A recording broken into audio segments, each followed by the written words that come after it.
हमारी खुशकिस्मती है कि हमारे बीच हमारी छोटी सी दावत पर लखनऊ से हमारे बीच तशरीफ़ लाए हैं जनाब राजेश सिंह साहब, जिनके मुतालिक महबूब सईद साहब ने बहुत ही तफसील से बताया। मैं उनसे, आप लखनऊ में मोतीलाल नेहरू ट्रस्ट के सेक्रेटरी हैं, जनाब राजेश सिंह साहब से गुजारिश है कि यहाँ पर आएँ और उनके हामिद अली साहब से कुछ बहुत ही दरीना ताल्लुकात रहे हैं, उनका भी वो खुलासा करेंगे। धन्यवाद संचालक महोदय। आज के इस कार्यक्रम के मुख्य अतिथि हकीम साहब, हम लोगों के इस गोरखपुर के हर अजीज डॉक्टर अजीज साहब, डॉक्टर वजाहत करीम साहब, सैमुअल साहब, मनोज जी, राना परमिंदर कौर साहब, अपने भाई सही साहब और हमारे छोटे भाई हारिस साहब। इस कार्यक्रम में आकर मैं भावुक इसलिए हो गया कि मेरे पिता नगेंद्र नाथ सिंह जो आज नहीं रहे और चचा हामिद साहब की दोस्ती जो आप सोच नहीं सकते हैं, वो क्या दोस्ती थी, क्या गंगी जमनी तहजीब का एक अजीब सा एक उदाहरण था। आज से 70 साल पहले मेरे पिता सैंडविच कॉलेज में इकोनॉमिक्स के, सैमुअल साहब आपके कॉलेज में लेक्चरर अपॉइंट हुए। उस समय के जो बिशप थे उन्होंने कहा कि ये तो समाजवादी यूथ लीडर है, इसको कैसे हम लोग अपॉइंट करते हैं कॉलेज में। सहयोग से चचा हामिद चचा आए थे एडमिशन लेने, लाके मिल गए हमारे पिता को। मेरे पिता ने कहा भाई यहाँ तो इन लोग अपॉइंटमेंट लेटर दे नहीं रहे हैं, अपॉइंटमेंट मेरा हो चुका है और मैं डिग्री कॉलेज का लेक्चरशिप छोड़ के आया हूँ कानपुर से। तो हामिद चचा ने कहा भाई नगेंद्र, कहीं उनकी मुलाकात पहले भी रही, जाओ मत कानपुर, रुको यहीं हम दोनों ला कर लेते हैं। और आज से 70 साल पहले 54-56 में हमारे पिता और हामिद चचा एक साथ सैंडविच कॉलेज में लॉ में एडमिशन लिया, आगरा यूनिवर्सिटी से चलता था। एक साथ कॉलेज जाते थे, एक साथ कॉलेज जाते थे, छोटे काजीपुर पहुंच जाते थे या परमिशी दास जी के मकान पर हमारे फादर रहते थे। तो वो दोस्ती अंतिम समय तक चली। एक समय यह आया था कि जब मेरे पिता मृत सैया बैठे थे और चचा आते थे। आप सोचिए कि हामिद चचा आते थे और रामचरितमानस उर्दू में सुनाते थे। सोचा चचा पूरा रामचरितमानस उनको उर्दू में याद था।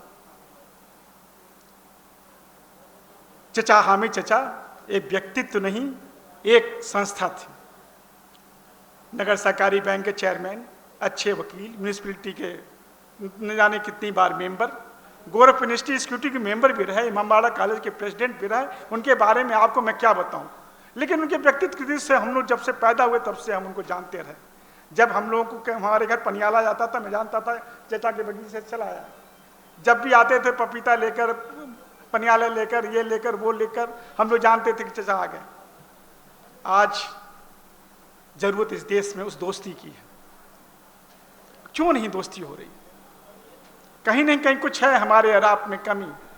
हम खुद बताएं, आज अफसोस मैं करता हूं कि हमारे पिता और हमारे परिवार के लोगों को मौलवी अलामुद्दीन खान साहब थे, बढ़िया बुजुर्ग के, हो सकता है जानते हो आप लोग में से कोई। वो हमारे पिता और हमारे परिवार के लोगों को उर्दू में तालीम दिए थे उस जमाने में, और हम उनके बच्चे होकर हम भी वंचित रहे। तो कहीं नहीं कहीं है ऐसा कि हम खुद कहीं न कहीं हिचक रहे हैं, कहीं न कहीं हमारे में कमी है। अभी डॉक्टर अजीज साहब ने भी कहा कि उर्दू भाषा, उससे अच्छी भाषा क्या है? एक लश्करी जवान जो 1200 साल पे 800 साल पहले आई और एक इतने बड़े साहित्य के रूप में कन्वर्ट हुई, अमीर खुसरो से लेकर अब्दुल हक तक, और आज भी न जाने कितने शायर, न जाने कितने नाटककार, न जाने कितने साहित्यकार इस देश में हैं। उर्दू कोई मामूली भाषा तो है नहीं, उसका इतना साहित्य समृद्ध है, लेकिन चुनौतियां बहुत हैं। यूरोपियन औद्योगिक क्रांति के बाद पूरी दुनिया में स्पेनिश और पुर्तगालीज भाषा का समावेश था, फ्यूजन था। लैटिन अमेरिकन कंट्रीज में, अफ्रीकन कंट्रीज में और एशियन कंट्रीज में उपनिवेश बढ़ा। चीज़ें खत्म हुई, उनका जगह ले लिया फ्रेंच लैंग्वेज ने और इंग्लिश लैंग्वेज ने।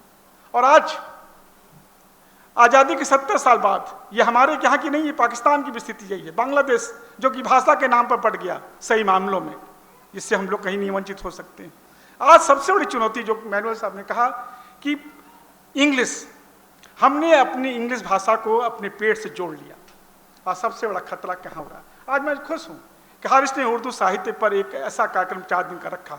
हमारा एक कॉलेज है, कल ही मेरे पास, मैं क्षमा करिएगा मैं 2 मिनट कह दूँ, मेरा एक कॉलेज है और मैंने फाइल मंगाई अपने का पोस्ट ग्रेजुएशन खोलने के लिए।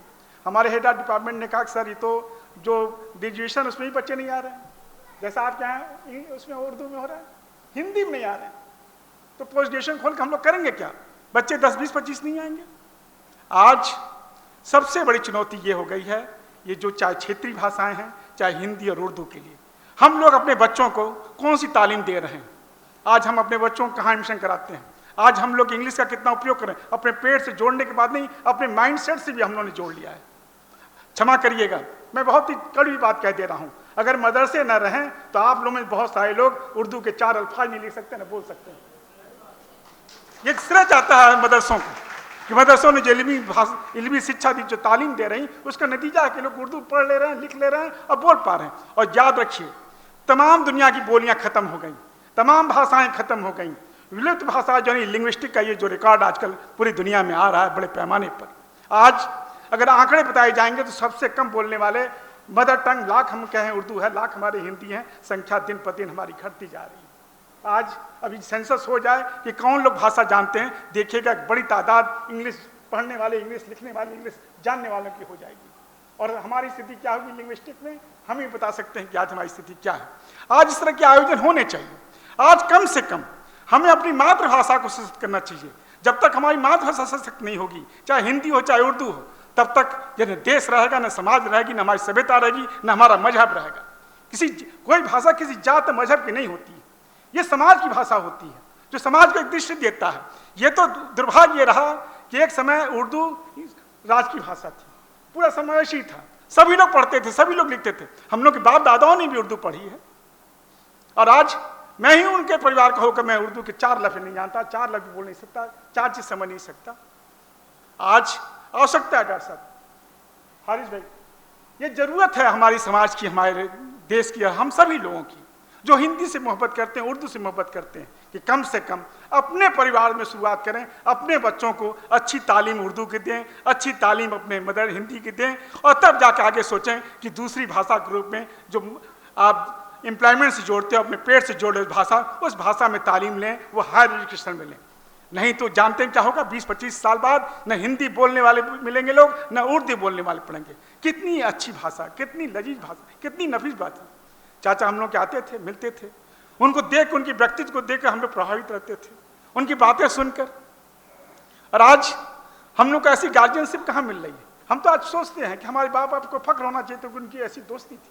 आज तो हम लोग की ऐसी कोई दोस्ती नहीं है जिस दोस्त पर हम फख्र कर सकें। आज हम अपने पिता के दोस्त, हम ही जैसा फख्र करते हैं कि आज उनके स्मृति में हम सब इकट्ठा हुए हैं और उनकी स्मृति में याद कर रहे हैं। एक उर्दू प्रेमी के नहीं रूप में, एक उनकी खुद की लाइब्रेरी थी, मैं कई बार गया, उन्होंने दिखाया, लेकिन अफसोस होता है कि लाइब्रेरी पढ़ने वाले लोग नहीं। आज डॉक्टर साहब हमारी सोसाइटी की 4 लाइब्रेरी हैं, 2.5 लाख किताबें हमारे पास लखनऊ में हैं, लेकिन मुझे अफसोस होता है कि पढ़ने वाले लोग नहीं मिल रहे हैं। ये अफसोस की बात है। 4 लाइब्रेरी हमारे लखनऊ में है, हमारी सोसाइटी में, कभी आएंगे आपको दिखाते हैं, लेकिन अफसोस है कि पढ़ने वाले लोग नहीं मिल रहे। आज ये व्हाट्सएप, ट्विटर, क्या कहता है, ये जो डिजिटल प्लेटफॉर्म्स हैं, हमको कहाँ से कहाँ ले जा रहे हैं, इसके लिए भी सोचना है। हारिस साहब, हम सभी आपके उर्दू प्रेमी और सभी लोगों से कम चाहते हैं कि आप प्रबुद्ध लोग हैं, कम से कम ऐसे आयोजन हर गांव-गांव में होने चाहिए, हर शहर में होना चाहिए। और इस उर्दू साहित्य जो चचा की याद में है, उसके प्रति हमारी शुभकामनाएं हैं। और मैं ये आपको एहसास दिलाता हूँ कि भविष्य में अगर ऐसे आयोजन आप लोग करेंगे, यहाँ भी करें, लखनऊ में भी करें, जहाँ भी है, हम आपके पूर्ण समर्थन में आपके पीछे खड़े हैं। अगर आप लखनऊ में भी करना चाहें तो मेरे पास बहुत बड़ा इंफ्रास्ट्रक्चर है, बहुत बड़े हमारे रविंद्रालय ऑडिटोरियम, चाचा ऑडिटोरियम मेरे पास है, निःशुल्क आप सभी लोगों के लिए है, कहीं कोई दिक्कत नहीं। हमारा मोती महल लॉन भी है जो हजारों हजार लोग इकट्ठा हो सकते हैं। और अभी परसों मैंने कर्नाटक की आई थी, आदाब लखनऊ के नाम से NGO, उनका कार्यक्रम मैंने अपने काम बहुत अच्छा कराया, आदाब लखनऊ। अभी कनाडा का डेलीगेशन आया था, तो मैंने उनको कहा कि आप हमारे यहाँ प्रोग्राम्स करिए और उर्दू को प्रमोट करिए, और अपने क्या कहता तहजीब को, अपनी कल्चर को, अपने मैन्यूमेंट्स को जो बना गए हैं लखनऊ के नवाब लोग, उनको भी डालिए कि बच्चे जानें कि आने वाली पीढ़ियाँ कि हमारे पूर्वजों ने हमारे लिए, देश के लिए, समाज के लिए क्या किया है। बड़े मुश्किलों से देश की आज़ादी के बाद आज हम आज़ाद हुए हैं। याद रखिए, ये देश सभी का है, ये 144 करोड़ लोगों का देश है। हमारे पूर्वज यहीं रहे हैं, यहीं दफन हुए हैं, यहीं फूंके गए हैं। ये कोई नहीं हम लोग को नहीं यहाँ से हटा सकता है, न कर सकता है। प्रत्येक संविधान विश्वास करिए, देश विश्वास करिए, देश आपका है। जय हिंद, जय स्वामी।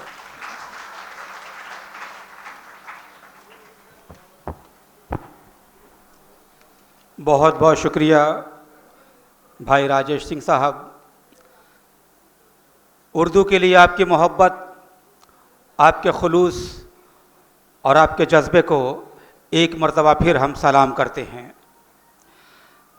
दोस्तों, हमारे जो स्टेज पे मेहमान मौजूद हैं उन लोगों ने अपनी अपनी बात रखी है। डॉक्टर वजाहत करीम साहब थोड़ा सा अलील हैं और यकीनन उर्दू के लिए उनकी खिदमत हमेशा से रही हैं।